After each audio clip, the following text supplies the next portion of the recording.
Bismillah ar-Rahman ar-Rahim. My lecture today is about the lungs, pleura, and mediastinum anatomy. We will start with the anatomy of the lungs. The lungs are the essential organs of respiration. They are situated on either side of the heart and other mediastinal contents.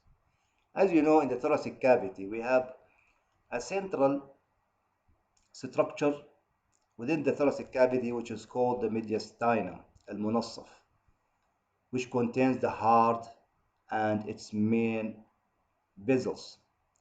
So on both sides of this mediastinum, we have the right and the left lung.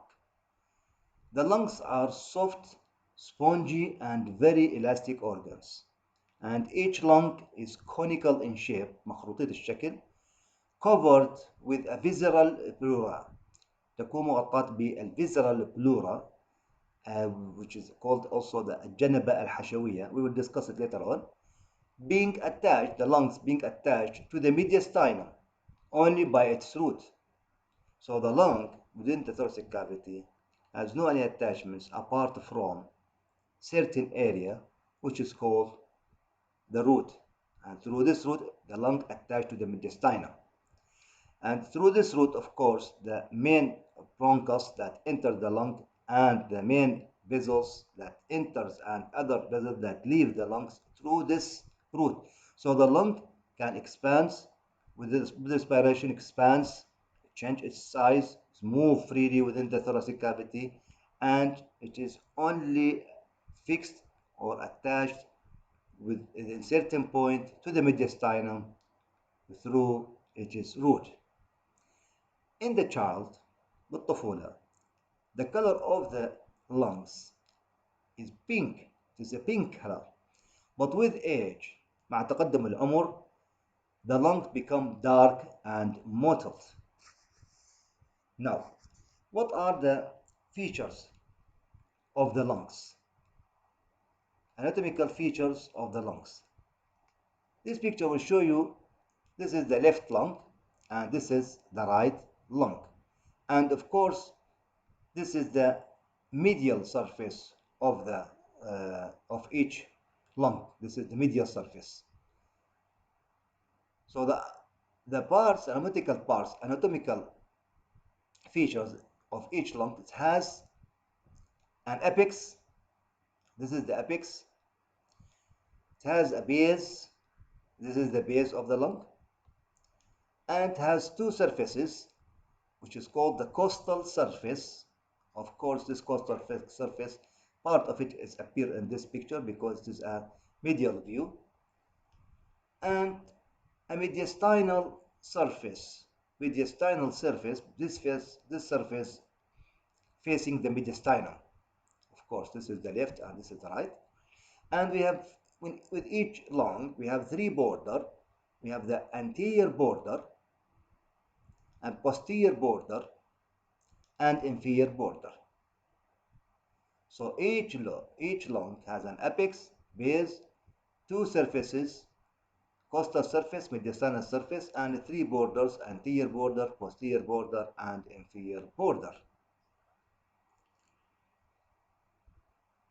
The apex of each lung has a blunt, or each lung has a blunt apex, and this apex projects upward into the neck for about 2.5 centimeters above the clavicle. So the apex of each lung is within the neck. It is above the clavicle, above the level of clavicle. Its upper end is within the top of this lung. It's called the apex. It projects within the neck for about 2.5 centimeters above the clavicle. The base is concave, تكون مقعرة, and rests, situated upon the upper surface of the diaphragm, الحجاب الحاجز. The costal surface, السطح الضلعي, is smooth and convex, يكون محدب, which corresponds to the concave chest wall. The medial surface, which is shown in picture, previous picture, has a posterior vertebral part and anterior mediastinal part.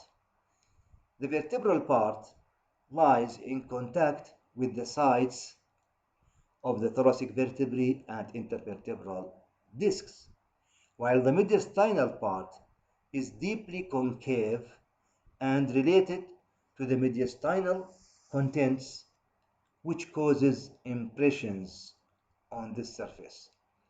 The mediastinal contents, I say the heart and its major vessels, it makes impressions مثل طبعات بصمات on the mediastinal part of the medial surface of the lung. The hilum, أو ما يسمى النقير, where various structures enter or leave the lung, lies on this surface. So the hilum of the lung is on the mediastinal part of the medial surface of the lung. Now the anterior border is thin and overlaps the heart. وتغطي لنا الهارت. The anterior border of the right and left تغطي لنا الهارت, overlaps the heart. It is here on the left lung, you see, on the left lung, that the cardiac notch is found. Here we have, I will show you in this picture again. As I said, this is the left lung and this is the right lung. You see the anterior border of the right lung is smooth and thin and has no any notch, while the anterior border of the left lung has this notch. هذه النوتش اللي مثل الثلمة يسموها بثلمة ناقص الإيج مالته هنا. This is called the cardiac notch. When these two lungs present in the thoracic cavity, through this notch we can see the heart appear. Part of the heart is not covered by the lung because of the presence of this notch أو الثلمة in the anterior border of the left lobe.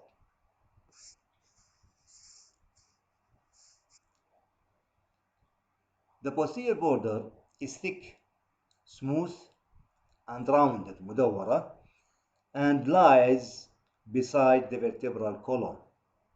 The inferior border separates the base of the lung from the costal and mediastinal surfaces. Now we will discuss the lobes of the lungs. Here, this picture will show you both lungs with the trachea and main bronchi. Here the right lung and this is the left lung. The right lung is composed of 3 lobes. تكون من 3 فصوص. The superior lobe, the middle lobe, and the inferior lobe. And actually this inferior lobe, if we look to this lungs from posterior aspect, you will see that inferior lobe is extended actually above here till here. You see, this is from the posterior aspect, the inferior lobe extended till this part, that is say behind the middle lobe. It extends behind the middle lobe. The upper lobe is separated from the middle lobe by a fissure, which is called a horizontal fissure. And the middle lobe is separated from the inferior lobe by a fissure, which is called an oblique fissure. So in the right side, we have 3 lobes, upper lobe, middle lobe, inferior lobe. Between the upper and the middle, we have horizontal fissure. Between the middle and inferior lobe, we have the oblique fissure. This is on the right side. In the left side, we have the upper lobe and lower lobe, just 2 lobes in the left side. And between the upper and inferior lobe, we have this fissure, which is called the oblique fissure. Of course, here also, as I said, this is an anterior view. If you look at the posterior view of this lungs, you will see that the inferior lobe is extend upward behind slightly or till تقريبا لهنا يصل الانفير lobe behind the superior lobe, extend behind the superior lobe. You see here we have the cardiac notch, very clear, and if the heart here appears is not covered by the lungs. Here the right lung will cover part of the heart because it has no notch. But here the anterior border of the left lobe has this cardiac notch, and so the heart can be seen here in this area on this part of the mediastinum. And of course these are the bases of the lung, and this is the apex, and this is the trachea, الرغامة, and these are the two main bronchi, the two divisions of the trachea.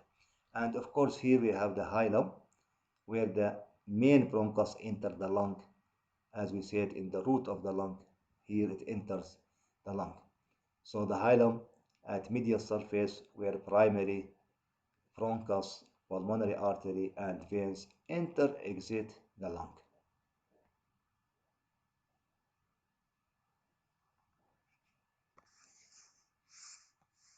So I will repeat, the right lung is composed of three lobes: superior lobe, which is also called upper; middle lobe; inferior lobe, which is called the lower. The superior lobe is separated from the middle lobe by horizontal fissure. The middle lobe is separated from the inferior lobe by oblique fissure. The left lung is composed of two lobes: the superior lobe upper, the inferior lobe lower. The superior lobe is separated from the inferior lobe by oblique fissure. The hilum is the part of the lung on its medial surface which gives passage to the structures, enters or leaves the lung, the root of the lung. And these structures are the principal bronchus, القصبة الهوائية الرئيسية; pulmonary artery الشريان الرئوي; two pulmonary veins وريدين رئويين اثنين; bronchial vessels; a pulmonary autonomic plexus, nerves, autonomic nerves that supply the bronchi and the bronchioles; lymph vessels أو lymphawiة; bronchopulmonary lymph nodes, and loose connective tissues. All these structures enters and leave through the hilum of the lung. And this is, of course, this picture will show you the hilum of the lung, you see, and all these structures I mentioned are present here within the hilum. And of course this is the right lung, because this is the upper lobe, and this is the middle lobe, and this is the inferior lobe. And as I said, if you look to the lung from its posterior view, in a posterior view, you will see that the lower lobe will extend upwards behind the middle lobe. Now we will speak about the tracheobronchial tree. It is called a tree because it looks like a tree. لو عدنا ناخذ الشجرة فيها الجذع، وبعدين تتفرع إلى أغصان، أفرع أولية، وبعدين أفرع ثانوية، والثانوية إلى أفرع أخرى أصغر وأدق وأدق وأدق، وتنتهي بعدة تفرعات. فالتريكيوبرونكيال تري شبهوها بالتري، تفرعات الشجرة. The trachea, bronchi, and the bronchioles form the tracheobronchial tree. The trachea is a mobile متحركة cartilaginous and membranous tube. It is not only cartilage, it is composed of cartilaginous, cartilage and membranous structures. It consists of C-shaped hyaline cartilage, about 16 to 20 rings. يعني القصبة الهوائية أو الرغامة، حقيقة هي يسموها الرغامة، القصبة التريكيا الرغامة تتكون من 16 to 20 rings، من حلقات من 16 إلى 20 rings embedded، تكون موجودة in its wall مزروعة في جدار الرغامة and keep the trachea patent. طبعا هذه الكارتليج تبقي لنا القصبة الهوائية مفتوحة طول الوقت، يعني مع حركة الرأس يمنى يسرى فوق تحت في كل الأوضاع لحركة الرأس، وتكون التراكيا open. It is open all the time because the passage for air should not be closed, should be always patent to allow the air to enter and leave the lungs. A band of fibromuscular tissue bridges the gap between the posterior free ends of the C-shaped cartilage that allows expansion of the esophagus during deglutition. حقيقة هو ال C-shaped, why it is C-shaped? You see in this picture, you will see this is the trachea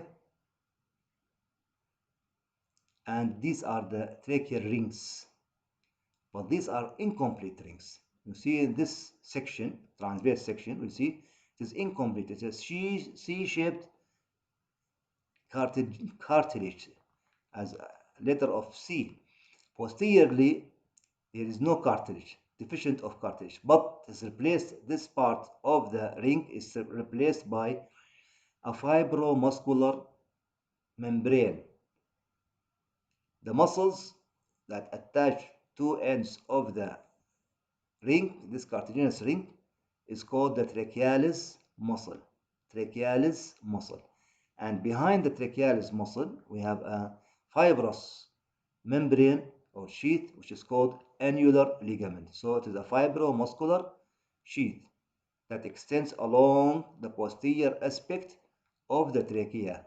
And of course, behind the trachea, we have, this is the posteriorly, we have the esophagus.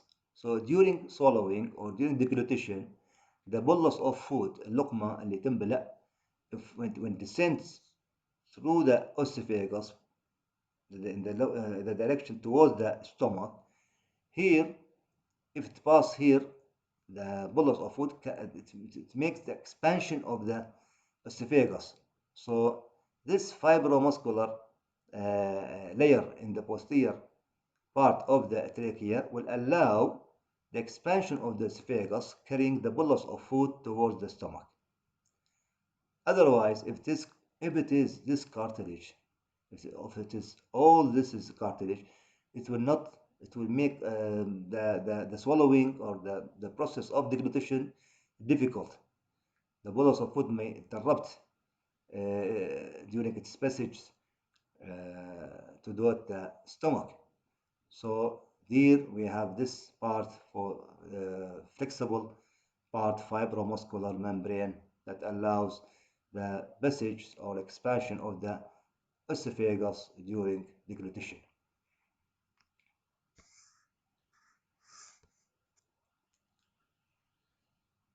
The trachea begins as a continuation of the larynx at the lower border of the cricoid cartilage, and this is occurred at the level of the 6 cervical vertebrae. You know the level of the cricoid cartilage is at the level of the 6 cervical vertebrae, and the trachea attached to the lower border of the cricoid cartilage, so the trachea started at the level of the 6 cervical vertebrae. You see here, this is the hyoid bone, and this is the thyrohyoid membrane, and this is the thyroid cartilage, and this is the cricoid cartilage. From this cricoid cartilage, the trachea will start.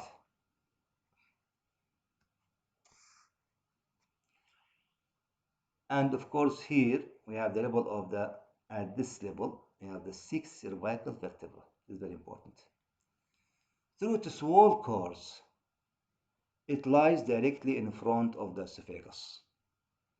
So this is very important point, that the trachea is in front of the esophagus through its whole course. The trachea ends تنتهي الرغامة at the carina. At the end of the trachea is called the carina. And at this point, at the carina, the trachea divided into right and left principal or main bronchi. at the level of the sternal ankle. At the level of the sternal ankle. This is another important point. Where it ends the trachea ends at the cornea at the level of the sternal ankle. And you know the sternal ankle, it is the ankle between the mandibular sterni and the body of the sternum. This junction is called the sternal ankle. And this at the same time, it is an opposite the disc between the fourth and fifth thoracic vertebra. In adult, the trachea is about 11.25 or 0.25 centimeter long and 2.5 centimeter in diameter. The right main bronchus is divided into three divisions, which is called lobar bronchi. Lobar bronchi. The upper division for the upper lobe, the middle division for the middle lobe, and the lower division for the lower lobe. The left main bronchus is divided into two divisions, lobar bronchi, upper division for the upper lobe and lower division for the lower lobe. These lobar bronchi divide repeatedly, giving rise to smaller bronchi, whose terminal branches are called bronchioles. You know bronchi, قصبات. Bronchioles, قصيبات. مصغر قصبة قصيبات. So, each bronchiole, كل قصيبة, enters a pulmonary lobule.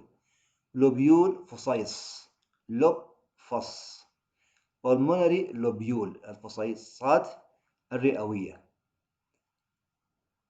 So bronchioles ends with pulmonary lobule, where in the pulmonary lobule where it branches to form 5 to 7 terminal bronchioles. I will show you this picture will be clear for you. So this is tracheobronchial tree. This is the trachea, الرغامة, and this is the carina at the level of the sternal ankle. It divides into right main bronchus and left main bronchus. And here we have the hilum of the lung. It's also called the root of the lung. Here is, of course, the left side. In the left side, in the hilum, once it enters the hilum of the lung, it divides into two divisions. The upper division, which is it goes to the upper lobe, and lower division, which is called also secondary bronchus. This is the primary bronchus, this is secondary bronchus, to the lower lobe or inferior lobe. And this secondary bronchus would divide again into multiple bronchi, which is also called tertiary bronchus. And this tertiary bronchus ends with terminal bronchus النهائي, قصبة النهائية. And of course, after that it would divide into bronchioles إلى القصيبات صغيرة جدا, diameter very small, which is called bronchioles القصيبات. So من القصبات إلى القصيبات. And of course this bronchioles, terminal bronchioles here, you see it will end with this alveolar sacs الحويصلات الرئوية اللي يصير بعملية التبادل الغازي.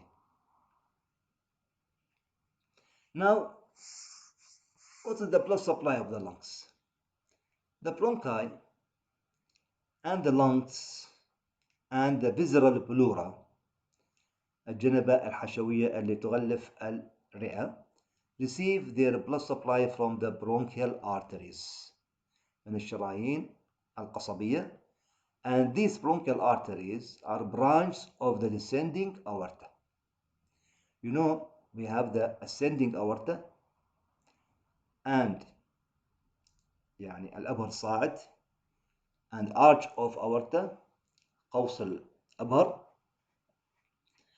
and we have the descending aorta. And the descending aorta, of course, the part of the descending aorta that is within the thoracic cavity is called the descending thoracic aorta. And of course, or the thoracic aorta, and of course, when it penetrate or it would enter the diaphragm, enter the abdominal cavity, it is called the abdominal aorta. So From the thoracic aorta, from the descending aorta, we have the bronchial arteries. These bronchial arteries will supply the bronchi, the connective tissue of the lung, and the visceral pleura of the lung. While the bronchial veins, الأوردة القصبية, drain into the azygos and hemiazygos veins. And if you know, in the previous lecture, we talk about the azygos and the hemiazygos veins. And we said the azygos and hemiazygos veins will drain ultimately into the superior vena cava, and then it will go to the cystic circulation, to the right side of the heart, to the right atrium. On the superior vena cava to the right atrium. The alveoli receive deoxygenated, has no oxygen, blood from the terminal branch of the pulmonary arteries. So the pulmonary arteries, this is the only arteries in the body that contains deoxygenated blood.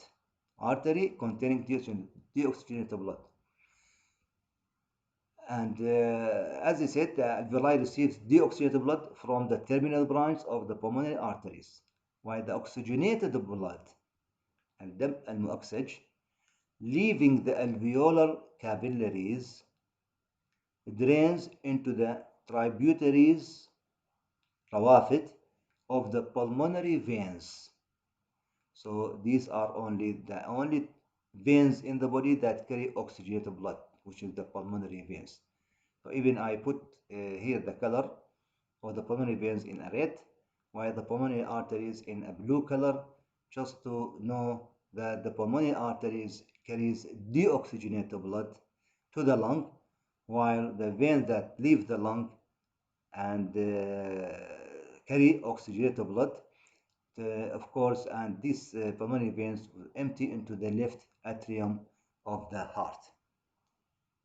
These pulmonary veins will empty into the left atrium of the heart, and of course to the left, from the left atrium to the left ventricle of the heart, and then it will from the left ventricle of the heart to the aorta, and with go to the systemic circulation to give oxygenated blood to the whole body from above downward. What are the lymphatics or lymphatic drainage of the lungs? All the lymph from the lung leaves the hilum and drains into the tracheobronchial nodes, and then into the bronchomediastinal lymph trunk. The right bronchomediastinal lymph trunk may join the right lymphatic duct, and the left join the thoracic duct, but more frequently they open independently of these ducts into the junction of the internal jugular and subclavian veins of their own side. That is to say, the bronchomediastinal lymph trunk on the right will open into the junction of the internal jugular vein with the subclavian vein. This is on the right side. And also in the left side, the bronchomediastinal lymph trunk will open into the junction of the internal jugular vein with the subclavian vein. Or of course, as I said, they drain, the right drain into the right lymphatic duct, and the left bronchomediastinal lymph trunk drain into the thoracic duct.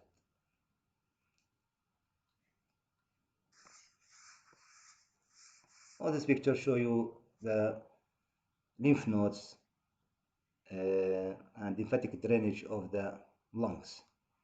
See, we have number one here, we have the primary lymph nodes within the hilum, of course. This number one, hilum, pulmonary lymph nodes. And here number two here, we have the bronchopulmonary or hilar lymph nodes within the hilum.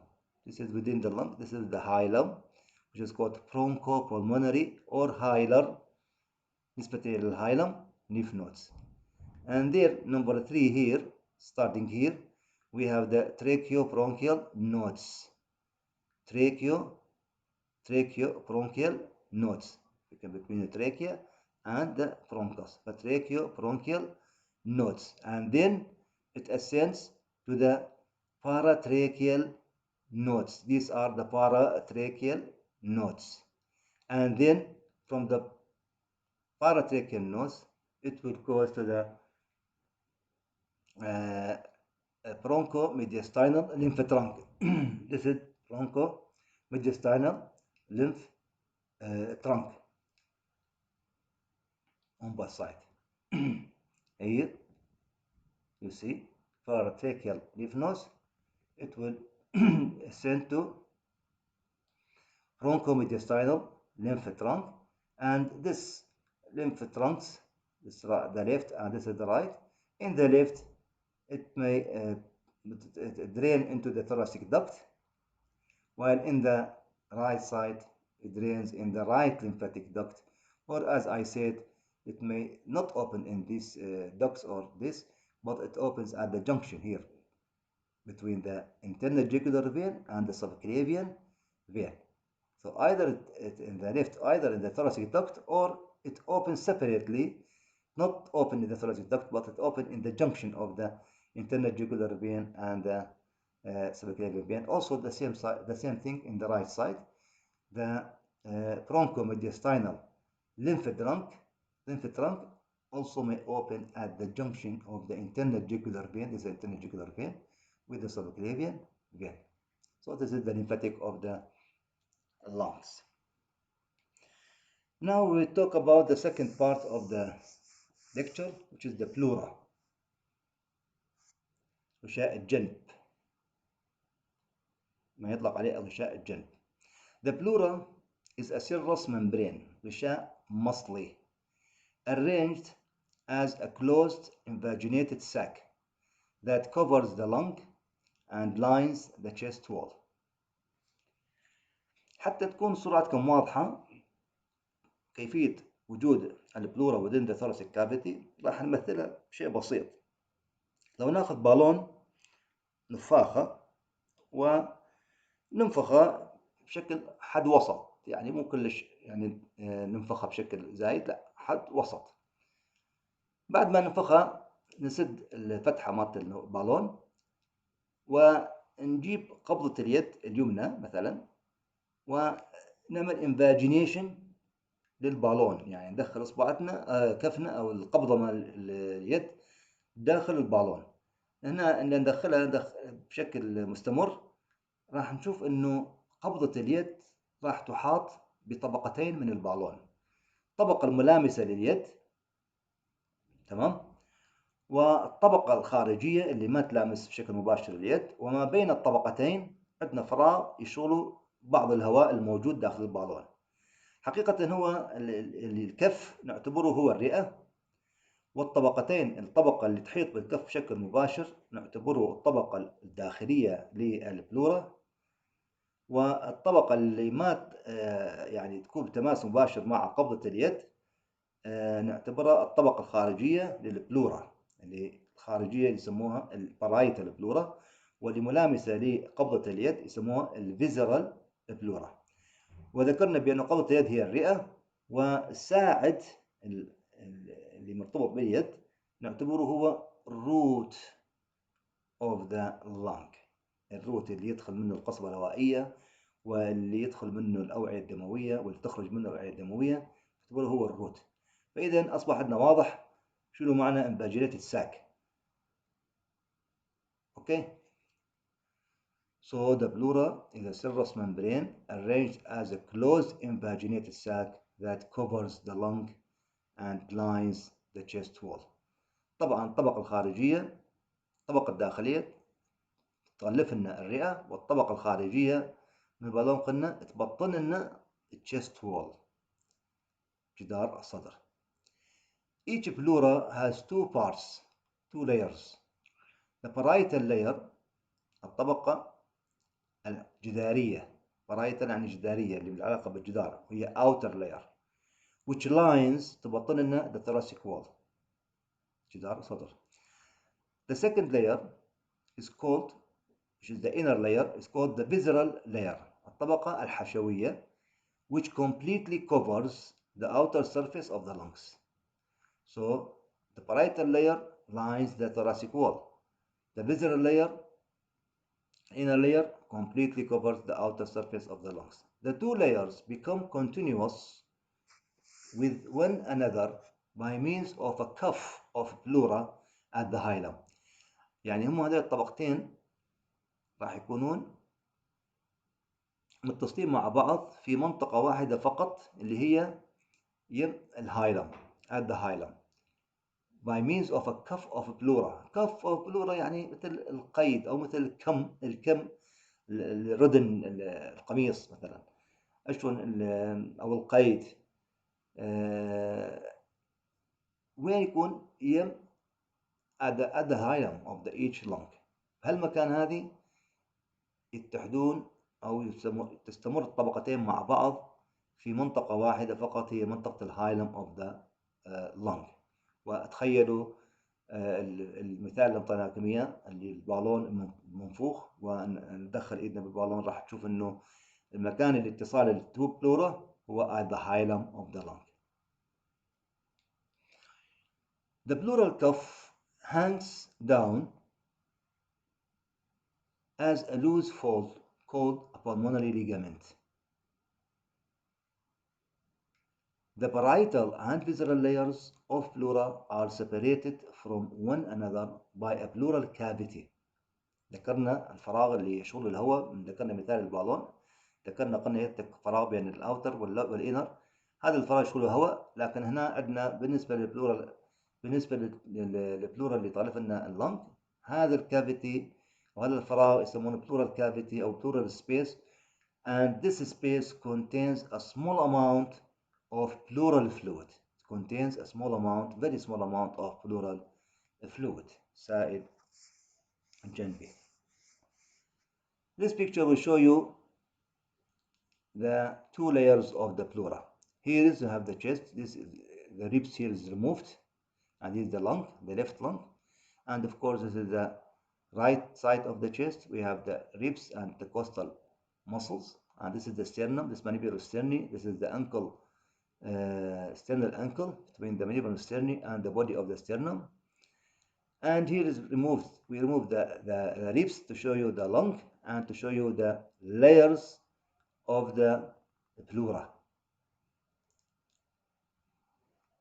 This part here, we magnify this part, this section, to show you this is the rib, this is the costal muscles, and this outer layer of the pleura is called the parietal pleura. الجنبة الجدارية الطبقة الجدارية أو الجنبة الجدارية. And here we have the visceral pleura. This lines تبطن لنا جدار الصدر. And this covers, the visceral pleura covers the lung, all the lung. And these two layers continuous with each other at the hilum, forming a cuff of pleura surrounding the root of the lung.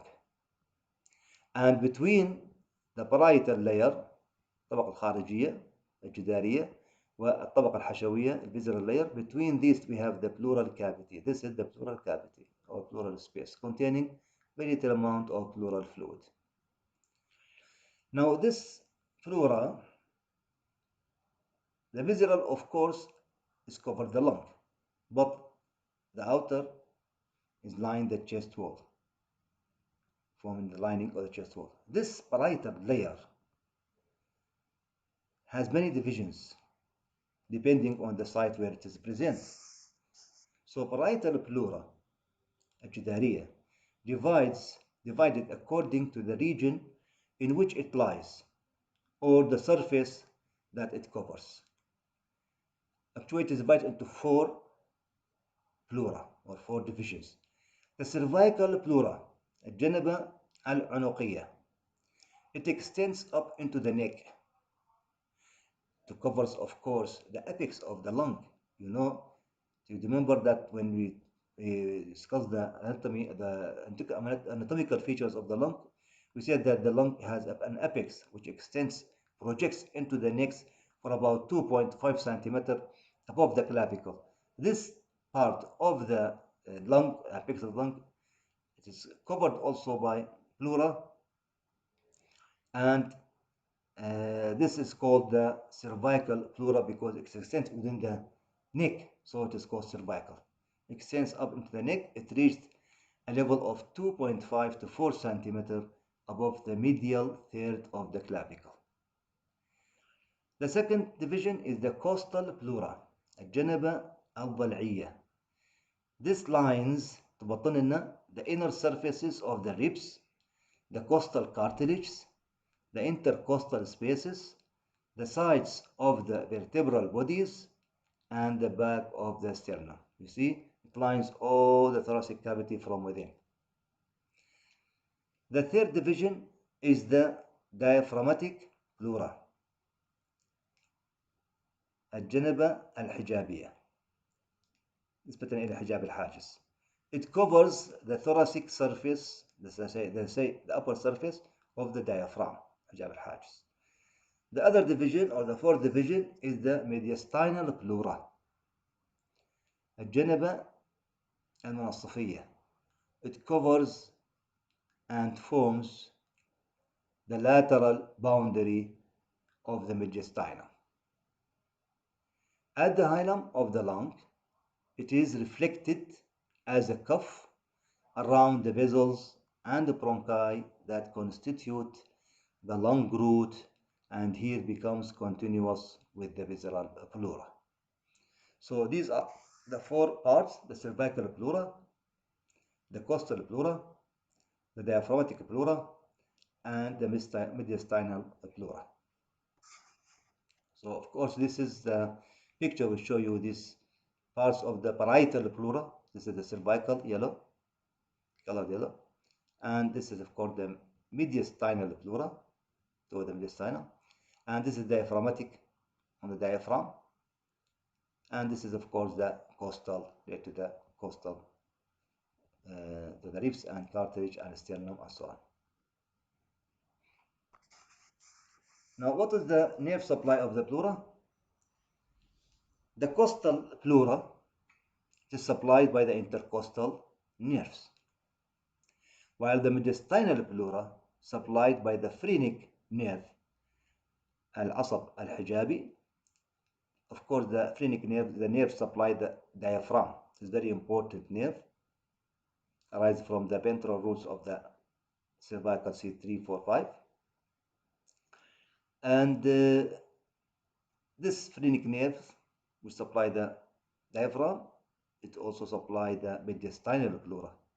And also this mediastinal pleura supplied by the lower 6 intercostal nerves. Now we will talk about the third division of my lecture, which is the mediastinum, المنصف. The mediastinum or mediastinal cavity is a visceral component of the thoracic cavity. It completely separates the two pleural cavities, I said right and left, by being placed longitudinally between them in a median sagittal position. So it is a median structure within the thoracic cavity, and on both sides of the mediastinum we have the right and left lung. This mediastinum extends superior-inferiorly, I say from above downward, from the superior thoracic aperture to the diaphragm. Superior thoracic aperture الفتحة العلوية للقفص الصدري للصدر. So from above, the mediastinum extends from the superior thoracic aperture and downwards to the diaphragm. So this is the from superior to the inferior extension. The anteroposterior extension of the mediastinum, it is from the sternum anteriorly to the bodies of the thoracic vertebrae posteriorly. Laterally, from the mediastinal pleura of the adjacent pleural cavities. So محصور بين two mediastinal pleura from the right and from the left. Oh, this is laterally. The main mediastinal contents are mediastinal contents that very important حقيقة structures that present within the mediastinal. We have the heart, we have the esophagus المريء, trachea الرغامة, thoracic nerves الأعصاب الصدرية, and systemic blood vessels. The mediastinum is divided into superior and inferior mediastinum. The inferior mediastinum is further divided into the anterior, middle, and posterior mediastinum. So we have the superior mediastinum and we have the inferior mediastinum. The inferior mediastinum is divided into anterior, middle, and posterior mediastinum. Every component of the mediastinum contains many vital organs, vascular and neural structures that are closely related one to another. Such a rich content of the mediastinum indicates its significance from the aspect of anatomy. حقيقة وجود هذه الأعضاء والتراكيب العديدة في الميديستاينم في هذا الجزء من التجويف الصدري، وهي أعضاء مهمة جدا جدا: القلب والأسفاجس والتراكيا والثوراسيك نيرفز والميجر بلاد فيزلز. All these important structures تعطينا أهمية كبرى لهذا الجزء التشريحي من التجويف الصدري اللي هو الميدياستاينم، أو ما يطلق عليه المنصف. ليش سموه منصف؟ لأنه ينصف لنا، يكون في منتصف التجويف الصدري. This picture will show you these divisions. This is the upper division, the green color upper division of the mediastinum, and this is the lower division. The lower division is divided into three subdivisions: the anterior, this is the anterior, and this is the middle, and this is the posterior. So this is the anterior, the superior, and this is the inferior, and the inferior is divided into anterior, middle, posterior. Is it clear? Nice. The superior mediastinum, its borders is from the first rib superiorly to the T4 inferiorly. You see, this picture will show you. This is the first rib superiorly, and inferiorly we have the T4. This is the level. This is an imaginary line. Actually, this is an imaginary line to show you the borders of the superior mediastinum, from between the first rib and inferiorly at the level ends at the level of T4, which is this line to the of course between the T4 and T5. The intervertebral disc immediately is opposite to the sternal ankle. So this is the borders of the superior mediastinum. What are the contents of this superior mediastinum? In this we have the thymus, الغدة يسموها التوثة، التراكيا الرغامة، esophagus, thoracic duct, aortic arch قوس الأبهر، veins اللي هي superior vena cava الوريد الأجوف العلوي، bronchiocephalic and left superior intercostal veins, nerves like vagus عصب التائه، phrenic عصب الحجابي، left recurrent laryngeal nerve عصب الحنجري الأيسر الراجع، ولymphatics and other small arteries and veins. So all these are the contents of the superior mediastinum. Now we'll talk about the inferior mediastinum. The inferior mediastinum, as I said, has three divisions: anterior, middle, and posterior. The inferior mediastinum, the borders is between T4 superior and T9 inferior. If you see this picture again, T4 superior, this is T4, and here it ends T9. This is T9, thoracic vertebrae, ninth thoracic vertebrae. You see, this is the anterior. From here, T4, T9. This is T9. See, this is the T9. And anteriorly, we have the sternum and pericardium, شغاف القلب. Next lecture إن شاء الله راح نتكلم عن pericardium posteriorly.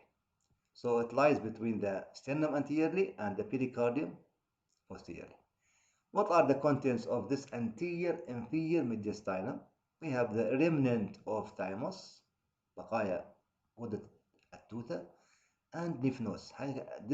This part of mediastinum contains not important. There is no important structures within this part of the mediastinum.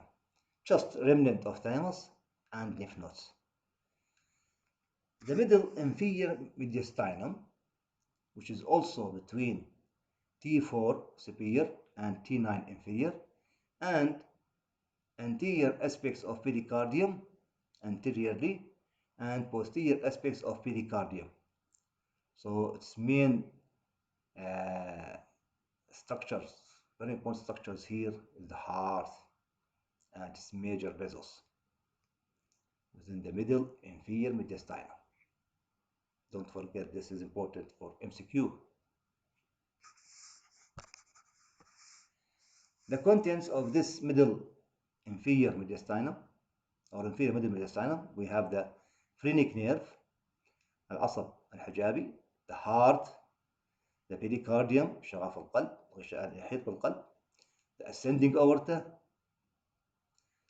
الإبر الصاعد, the pulmonary trunk, جذع الرئوي, main pulmonary artery طبعا, هذا artery, the superior vena cava, وريد الأجوف العلوي, and pericardico-phrenic artery. You see, all these very important structures are present within the middle inferior mediastinum. Lastly, we have the posterior inferior mediastinum, and its borders here is from T4 again to superior, but to T12 inferior. If you remember the picture, here we reach the picture again. We see this is the posterior mediastinum from T4 to T12. It is extended posteriorly here. You see, T4 to T12. And posterior aspects of pericardium anteriorly, between the posterior aspect of pericardium anteriorly and the thoracic spine posteriorly. So its posterior border, this posterior inferior mediastinum, its anterior border is the posterior aspect of pericardium, and its posterior border is the thoracic spine. Now, what are the contents of this posterior inferior mediastinum? We have the descending thoracic aorta, the azygos veins, the hemiazygos veins, the accessory azygos veins, the thoracic duct, the cisterna chyli, the esophagus, the esophageal venous plexus, the vagus nerve, the splanchnic nerves, which is the greater, lesser, and least three nerves. All of them are called splanchnic nerves, and lymphatics. Also, this part of mediastinum is containing very important structures, just like the middle mediastinum, middle inferior mediastinum. Just few words about the clinical relation. حكينا كثير عن الميدياستاينم وذكرنا أهميته والستركشر الموجودة به، وذكرنا في المحاضرات السابقة بأنه if we have a retropharyngeal infection, when we talk about the spaces, facial spaces, we said that if there is an retropharyngeal infection which penetrate the alar fascia, the infection will pass to the tangerine space, and this tangerine space, why it is called tangerine space? Because it has a connection with the posterior mediastinum. So if a retropharyngeal infection extends and involve the alar fascia, the infection will reach the danger space, and this danger space is continuous with the posterior mediastinum. If this infection reach the posterior mediastinum, it will result in a condition which is called mediastinitis, which is inflammation of the structures within the mediastinum, and this is actually a very serious complications, and if it is not treated early, it carries high morbidity and mortality rate. يعني نسبة الوفيات والمرضى والوفيات تكون عالية جدا إذا ما عالجنا وشخصنا الحالة بشكل صحيح. وعادة نحاول إحنا دائما نمنع إنه تحصل عندنا هاي الحالة mediastinitis by a proper management و treatment of the any retropharyngeal infection. Thank you very much for your listening. إن شاء الله المحاضرة اللاحقة هتكون عن البريكارديوم and the heart, which will be the last lectures in our syllabus. Thank you very much.